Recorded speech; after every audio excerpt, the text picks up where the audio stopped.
बिस्मिल्लाहिर्रहमानिर्रहीम। नाज़रीन, इंफॉर्मेशन की दुनिया में हम आपको खुशामदीद कहते हैं। नाज़रीन, आज की वीडियो में हम आपको बताएंगे कि कवे पर अज़ाब क्यों कर नाजिल हुआ और ये हर वक्त डरा हुआ क्यों रहता है।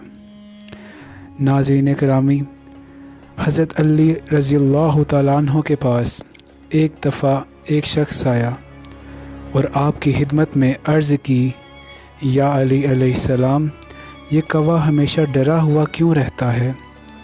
ये सुनने के बाद जनाब अली रज़ियल्लाहु तआला अन्हु ने फरमाया कि ये कवा इन परिंदों में से एक परिंदा है जिसको खुदा ताला ने बहुत ज़्यादा बहादुर बनाया। लेकिन अफसोस की बात यह है कि जब तूफ़ान नूह आया तो नेक महलूकात में अल्लाह ताला के नबी हज़रत नूह अलैहिस्सलाम की कश्ती को निजात का ज़रिया बनाया। लेकिन जब तूफ़ान रुक गया तो हर जानिब पानी ही पानी हो गया।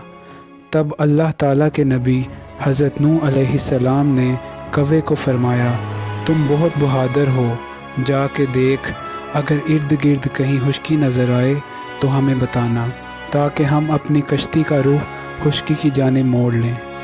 कवा उड़ता हुआ गया मगर लौट के वापस ना आया। तब हज़रत नूह अलैहिस्सलाम की ज़ुबान मुबारक से ये अल्फाज निकले और अल्लाह ताला के दरबार में पहुँच गए कि आज के बाद जब तक कवा ज़मीन पर रहेगा हमेशा डर डर के ही रहेगा। नाज़रीन, आपको हमारी वीडियो कैसी लगी कमेंट में ज़रूर बताइएगा। मज़ीद इस तरह की अच्छी वीडियो हासिल करने के लिए हमारे चैनल को लाइक और सब्सक्राइब कीजिए। शुक्रिया।